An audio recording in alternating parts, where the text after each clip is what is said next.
Section 28. Epilogue. There was once in Paris, says Boccaccio, a brave and good merchant named Jean de Sévigné, who did a great trade in drapery, and was connected in business with a neighbour and fellow merchant, a very rich man called Abraham, who, though a Jew, enjoyed a good reputation. Jean de Sévigné, appreciating the qualities of the worthy Israelite, feared lest, good man as he was, his false religion would bring his soul straight to eternal perdition. So he began to urge him, gently as a friend, to renounce his errors, and open his eyes to the Christian faith, which he could see for himself was prospering and spreading day by day, being the only true and good religion, whereas his own creed, it was very plain, was so quickly diminishing that it would soon disappear from the face of the earth. The Jew replied that except in his own religion there was no salvation, that he was born in it, proposed to live and die in it, and that he knew nothing in the world that could change his opinion. Still, in his proselytizing fervour, Jean would not think himself beaten, and never a day passed but he demonstrated with those fair words the merchant uses to seduce a customer, the superiority of the Christian religion above the Jewish. And although Abraham was a great master of Mosaic law, he began to enjoy his friend's preaching, either because of the friendship he felt for him, or because the Holy Ghost descended upon the tongue of the new apostle. Still obstinate in his own belief, he would not change. The more he persisted in his error, the more excited was Jean about converting him, so that at last, by God's help, being somewhat shaken by his friend's urgency, Abraham one day said, "Listen, Jean, since you have it so much at heart that I should be converted, behold me disposed to satisfy you. But before I go to Rome to see him who you call God's vicar on earth, I must study his manner of life and his morals, as also those of his brethren the cardinals, and if, as I doubt not, they are in harmony with what you preach, I will admit that, as you have taken such pains to show me, your faith is better than mine, and I will do as you desire. But if I should prove otherwise, I shall remain a Jew, as I was before. For it is not worth while at my age to change my belief for a worse one." Jean was very sad when he heard these words, and he was mournful to himself. "Now I have lost my time and pains, which I thought I had spent so well when I was hoping to convert this unhappy Abraham. For if he unfortunately goes, as he says he will, to the court of Rome, and there sees the shameful life led by the servants of the church, instead of becoming a Christian, the Jew will be more of a Jew than ever." Then turning to Abraham, he said, "Ah, friend, why do you wish to incur such fatigue and expense by going to Rome, besides the fact that travelling by sea or by land must be very dangerous for so rich a man as you are? Do you suppose there is no one here to baptize you? If you have any doubts concerning the faith I have expounded, where better than here will you find theologians capable of contending with them and allaying them? So you see this voyage seems to me quite unnecessary. Just imagine that the priests there are such as you see here, and all the better in that they are nearer to the Supreme Pastor. If you are guided by my advice, you will postpone this toil till you have committed some grave sin and need absolution. Then you and I will go together." But the Jew replied, "I believe, dear Jean, that everything is as you tell me, but you know how obstinate I am. I will go to Rome, or I will never be a Christian." Then Jean, seeing his great wish, resolved that it was no use trying to thwart him, and wished him good luck, but in his heart he gave up all hope, for it was certain that his friend would come back from his pilgrimage more of a Jew than ever, if the court of Rome was still as he had seen it. But Abraham mounted his horse, and at his best speed took the road to Rome, where, on his arrival, he was wonderfully well received by his co-religionists, and after staying there a good long time, he began to study the behaviour of the Pope, the cardinals, and other prelates, and of the whole court. But much to his surprise he found out, partly by what passed under his eyes, and partly by what he was told, that all from the Pope downward to the lowest sacristan of St. Peter's were committing the sins of luxurious living in a most disgraceful and unbridled manner, with no remorse and no shame, so that pretty women and handsome youths could obtain any favours they pleased. In addition to this sensuality which they exhibited in public, he saw that they were gluttons and drunkards, so much so that they were more the slaves of the belly than are the greediest of animals. When he looked a little further, he found them so avaricious and fond of money that they sold for hard cash both human bodies and divine offices, and with less conscience than a man in Paris would sell cloth or any other merchandise. Seeing this, and much more that it would not be proper to set down here, it seemed to Abraham, himself a chaste, sober, and upright man, that he had seen enough. So he resolved to return to Paris, and carried out the resolution with his usual promptitude. Jean de Sivingy held a great fete in honour of his return, although he had lost hope of his coming back converted. But he left time for him to settle down before he spoke of anything, thinking there would be plenty of time to hear the bad news he expected. But after a few days of rest, Abraham himself came to see his friend, and Jean ventured to ask what he thought of the Holy Father, the cardinals, and the other persons at the pontifical court.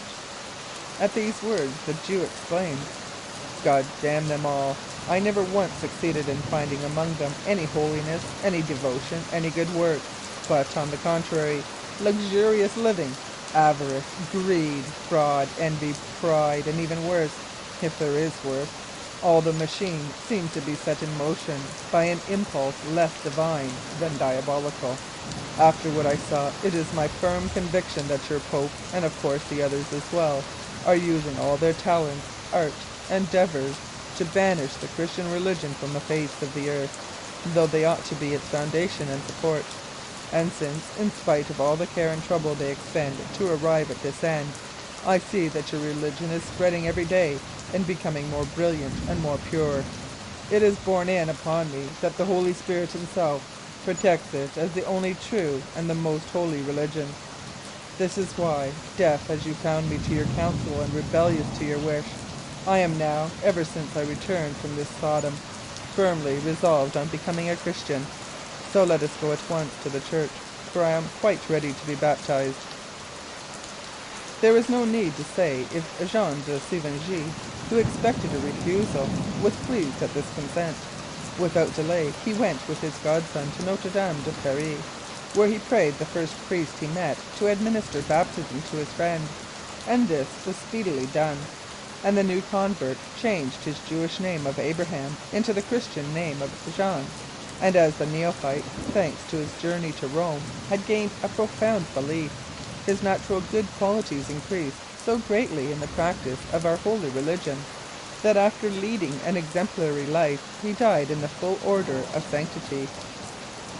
This tale of Boccaccio's gives so admirable an answer to the charge of irreligion which some might make against us if they mistook our intentions, that, as we shall not offer any other reply, we have not hesitated to present it entire as it stands to the eyes of our readers. And let us never forget that if the papacy has had an Innocent VIII and an Alexander VI, who are in its shame, it also has a Pius and a Gregory XVI, who are in its honour and glory. End of section 28. Section 29. The Censi, Part 1. The Censi, 1598, by Alexandre Dumas, Père. Should you ever go to Rome and visit the Villa Pambili, no doubt, after having sought under its tall pines and along its canal the shade and freshness so rare in the capital of the Christian world, you will descend towards the Janiculum Hill by a charming road, in the middle of which you will find the Pauline Fountain. Having passed this monument, and having lingered a moment on the terrace of the Church of St. Peter Montorio, which commands the whole of Rome, you will find the cloister of Bramante, in the middle of which, sunk a few feet below the level, is built, on the identical place where St. Peter was crucified, a little temple, half Greek, half Christian. You will thence ascend by a side door into the church itself. There the attentive Cicerone will show you, in the first chapel to the right, the Christ Scourged, by Sebastian del Piombo, and in the third chapel to the left, an entombment by Fiammingo. Having examined these two masterpieces at leisure, he will take you to each end of the transverse cross, and will show you on one side a picture by Salviati on slate, and on the other a work by Vasari. Then, pointing out in melancholy tones a copy of Guido's Martyrdom of St. Peter on the high altar, he will relate to you how, for 3 centuries, the divine Raphael's Transfiguration was worshipped in that spot, how it was carried away by the French in 1809 and restored to the Pope by the Allies in 1814. As you have already in all probability admired this masterpiece in the Vatican, allow him to expatiate and search at the foot of the altar for a mortuary slab, which you will identify by a cross and a single word, Oratus. Under this gravestone is buried Beatrice Censi, whose tragical story cannot but impress you profoundly. She was the daughter of Francesco Censi. Whether or not it be true that men are born in harmony with their epoch, and that some embody its good qualities and others its bad ones, it may nevertheless interest our readers to cast a rapid glance over the period which has just passed when the events which we are about to relate took place. Francesco Censi will then appear to them as the diabolical incarnation of his time. On the 11th of August, 1492, after the lingering death agony of Innocent VIII, during which 220 murders were committed in the streets of Rome, Alexander VI ascended to the pontifical throne. Son of a sister of Pope Calixtus III, Rodrigo Lenzuoli Borgia, before being created cardinal, had 5 children by Rosa Venozza, whom he afterwards caused to be married to a rich Roman. These children were Francis, Duke of Gandia, Caesar, Bishop and Cardinal, afterwards Duke of Valentinois, Lucrezia, who was married 4 times. Her first husband was Giovanni Sforza, Lord of Pesaro, whom she left owing to his impotence. The second, Alfonso, Duke of Bisilia, whom her brother Caesar caused to be assassinated. The third, Alfonso d'Este, Duke of Ferrara, from whom a second divorce separated her. Finally, the fourth, Alfonso of Aragon, who was stabbed to death on the steps of the Basilica of St. Peter, and afterwards, 3 weeks later, strangled, because he did not die soon enough from his wounds, which nevertheless were mortal. Geoffrey, Count of Squillace, of whom little is known, and finally a youngest son, of whom nothing at all is known. The most famous of these 3 brothers was Caesar Borgia. He had made every arrangement a plotter could make to be king of Italy at the death of his father the Pope, and his measures were so carefully taken as to leave no doubt in his own mind as to the success of this vast project. Every chance was provided against, except one, but Satan himself could hardly have foreseen this particular one. The reader will judge for himself. The Pope had invited Cardinal Adrian to supper in his vineyard on the Belvedere. Cardinal Adrian was very rich, and the Pope wished to inherit his wealth, as he already had acquired that of the Cardinals of Sant'Angelo, Capua, and Modena.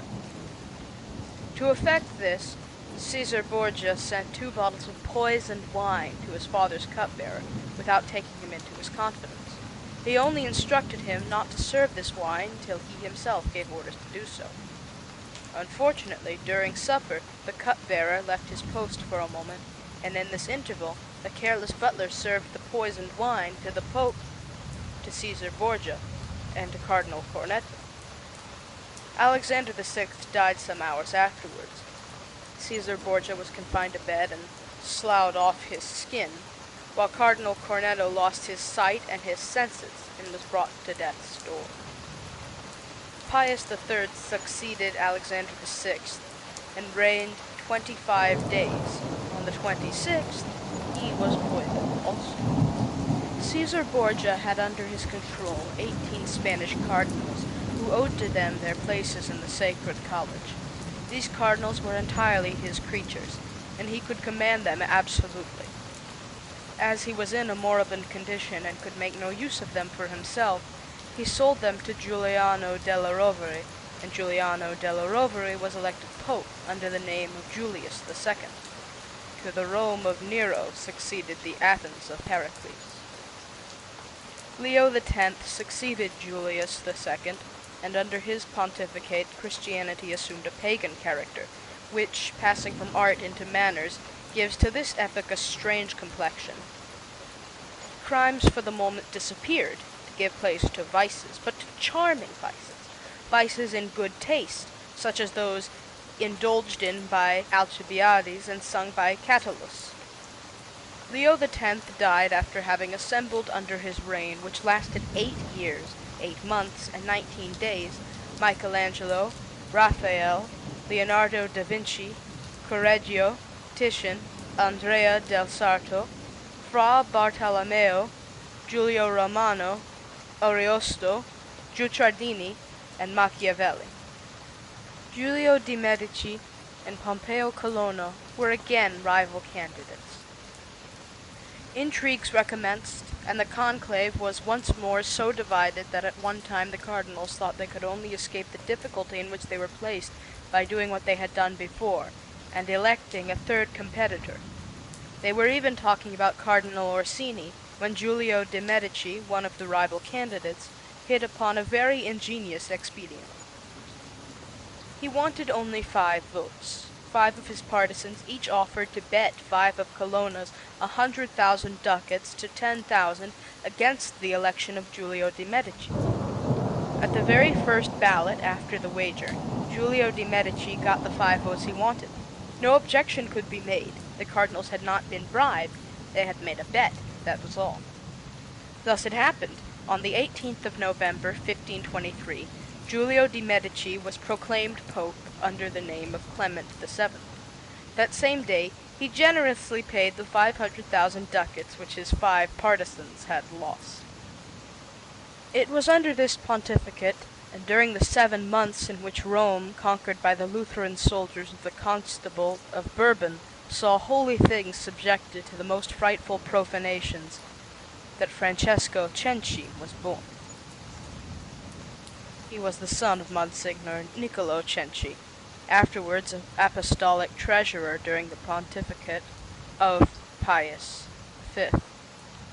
Under this venerable prelate, who occupied himself much more with the spiritual than the temporal administration of his kingdom, Niccolo Censi took advantage of his spiritual head's abstraction of worldly matters to amass a net revenue of 160,000 piastres, about 32,000 pounds of our money. Francesco Censi, who was his only son, inherited this fortune. His youth was spent under popes so occupied with the schism of Luther that they had no time to think of anything else. The result was that Francesco Censi, inheriting vicious instincts and master of an immense fortune which enabled him to purchase immunity, abandoned himself to all the evil passions of his fiery and passionate temperament.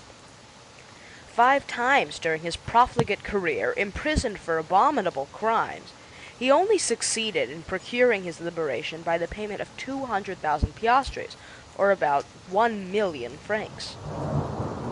It should be explained that popes at this time were in great need of money. The lawless profligacy of Francesco Censi first began seriously to attract public attention under the pontificate of Gregory XIII. This reign offered marvelous facilities for the development of a reputation such as that which this reckless Italian Don Juan seemed bent on acquiring. Under the Bolognese Buoncampo, a free hand was given to those able to pay both assassins and judges. Rape and murder were so common that public justice scarcely troubled itself with these trifling things if nobody appeared to prosecute the guilty parties. The good Gregory had his reward for his easy-going indulgence. He was spared to rejoice over the massacre of St. Bartholomew. Francesco Censi was at the time of which we are speaking a man of 44-45 years of age, about 5 feet 4 inches in height, symmetrically proportioned and very strong, although rather thin. His hair was streaked with gray. His eyes were large and expressive, although the upper eyelids drooped somewhat. His nose was long, his lips were thin, and wore habitually a pleasant smile, except when his eye perceived an enemy. At this moment his features assumed a terrible expression, and on such occasions, and whenever moved or even slightly irritated, he was seized with a fit of nervous trembling, which lasted long after the cause which provoked it had passed. An adept in all manly exercises, and especially in horsemanship, he sometimes used to ride without stopping from Rome to Naples, a distance of 41 leagues, passing through the forests of San Germano and the Pontine marshes, heedless of brigands, although he might be alone and unarmed save for his sword and dagger. When his horse fell from fatigue, he bought another. Were the owner unwilling to sell, he took it by force. If resistance were made, he struck, and always with the point, never the hilt. In most cases, being well known throughout the Papal States as a free-handed person, nobody tried to thwart him, some yielding through fear, others from motives of interest. Impious, sacrilegious, and atheistical, he never entered a church except to profane its sanctity. It was said of him that he had a morbid appetite for novelties and crime, and that there was no outrage he would not commit if he hoped by so doing to enjoy a new sensation.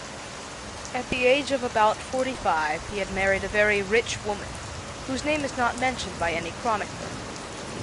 She died, leaving him 7 children, 5 boys and 2 girls. He then married Lucrezia Petroni, of perfect beauty of the Roman type, except for the ivory pallor of her complexion.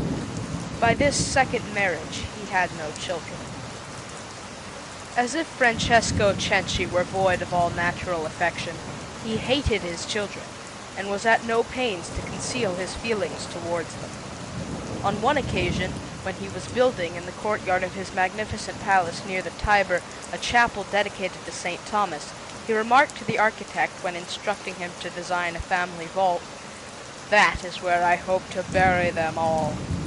The architect often subsequently admitted that he was so terrified by the fiendish laugh which accompanied these words, that had not Francesco Censi's work been extremely profitable, he would have refused to go on with it.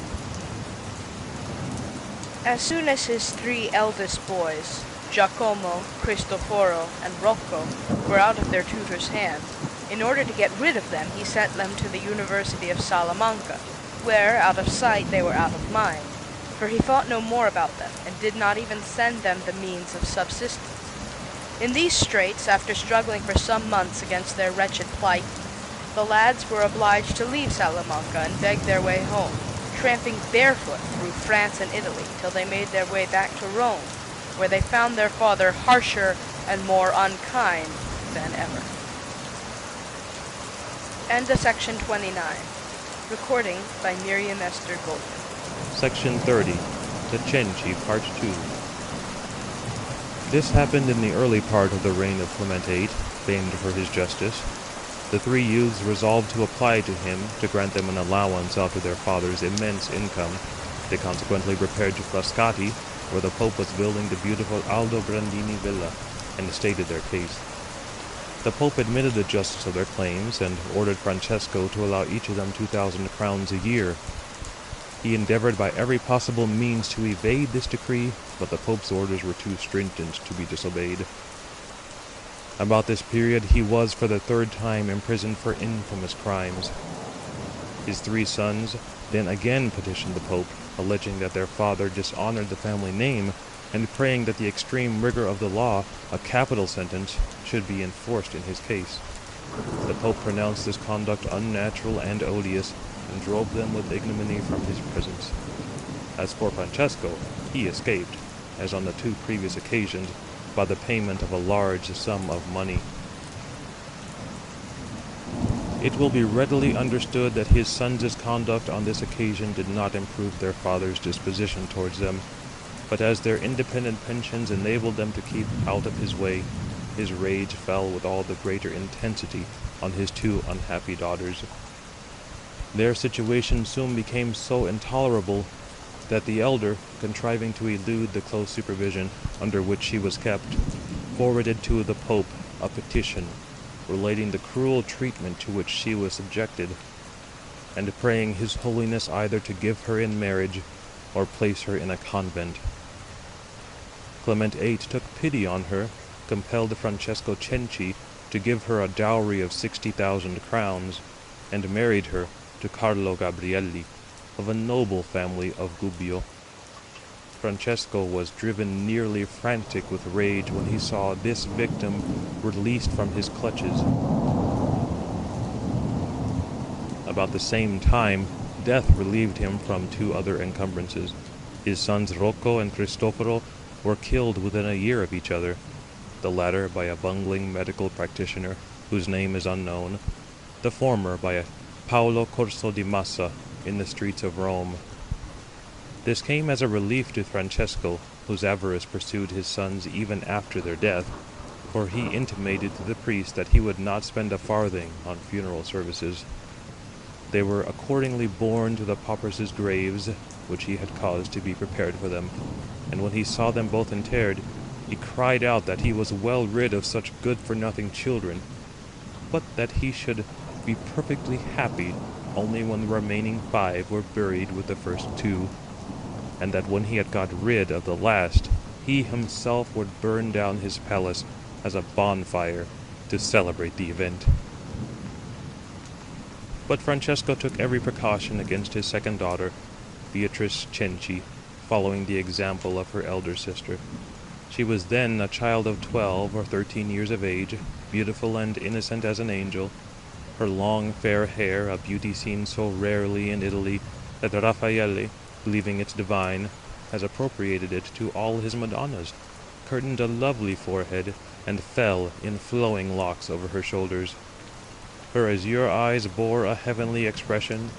She was of middle height, exquisitely proportioned, and during the rare moments when a gleam of happiness allowed her natural character to display itself, she was lively, joyous, and sympathetic, but at the same time evinced a firm and decided disposition.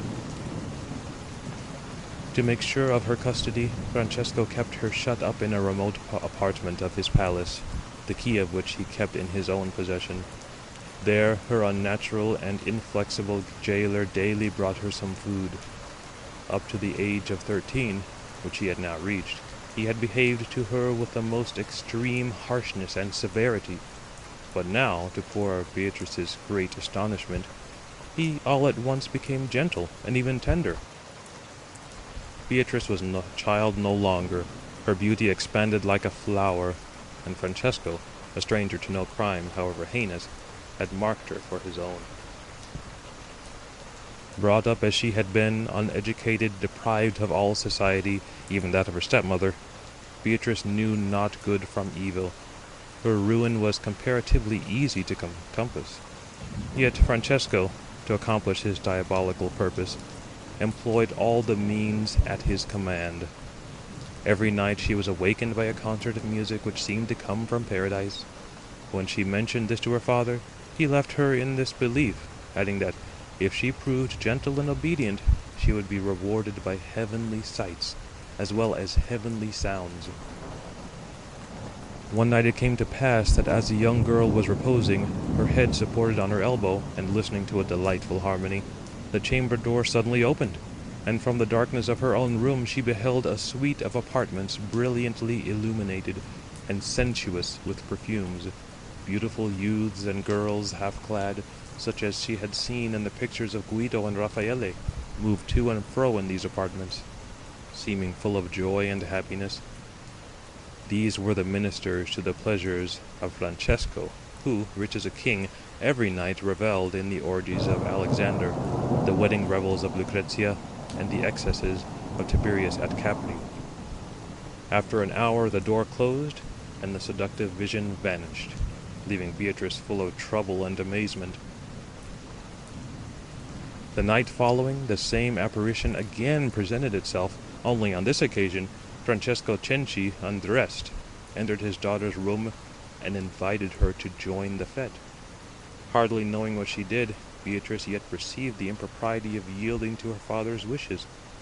She replied that not seeing her stepmother, Lucrezia Petroni, among all these women, she dared not leave her bed to mix with persons who were unknown to her. Francesco threatened and prayed, but threats and prayer were of no avail. Beatrice wrapped herself up, in the bedclothes and obstinately refused to obey. The next night she threw herself on her bed without undressing. At the accustomed hour, the door opened, and the nocturnal spectacle reappeared. This time, Lucrezia Petroni was among the women who passed before Beatrice's door. Violence had compelled her to undergo this humiliation. Beatrice was too far off to see her blushes and her tears. Francesco pointed out to her stepmother, whom she had looked for in vain the previous evening. As she could no longer make any opposition, he led her, covered with blushes and confusion, into the middle of this orgy. Beatrice there saw incredible and infamous things. Nevertheless, she resisted a long time. An inward voice told her that this was horrible, but Francesco had the slow persistence of a demon. To these sights, calculated to stimulate her passions, he added heresies designed to warp her mind. He told her that the greatest saints venerated by the Church were the issue of fathers and daughters, and in the bed, Beatrice committed a crime without even knowing it to be sin. His brutality then knew no bounds. He forced Lucrezia and Beatrice to share the same bed, threatening his wife to kill her if she disclosed to his daughter by a single word that there was anything odious in such an intercourse. So matters went on for about 3 years. At this time Francesco was obliged to make a journey and leave the women alone and free. The first thing Lucrezia did was to enlighten Beatrice on the infamy of the life they were leading. They then together prepared a memorial to the Pope, in which they laid before him a statement of all the blows and outrages they had suffered. But before leaving, Francesco Censi had taken precautions. Every person about the Pope was in his pay, or hoped to be. The petition never reached His Holiness, and the two poor women, remembering that Clement VIII had on a former occasion driven Giacomo and Cristoforo and Rocco from his presence, thought they were included in the same prescription, and looked upon themselves as abandoned to their fate. When matters were in this state, Giacomo, taking advantage of his father's absence, came to pay them a visit with a friend of his, an abbé named Guerra. He was a young man of 25 or 26, belonging to one of the most noble families in Rome, of a bold, resolute, and courageous character, and idolized by all the Roman ladies for his beauty. To classical features he added blue eyes swimming in poetic sentiment.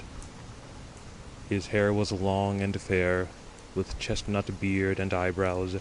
Add to these attractions a highly educated mind, natural eloquence expressed by a musical and penetrating voice, and the reader may form some idea of Monsignor Abbé de Guerra. No sooner had he seen Beatrice than he fell in love with her. On her side she was not slow to return the sympathy of the young priest. The Council of Trent had not been held at that time, consequently ecclesiastics were not precluded from marriage. It was therefore decided that on the return of Francesco, the Abbé Guerra should demand the hand of Beatrice from her father, and the women, happy in the absence of their master, continued to live on, hoping for better things to come. End of section 30.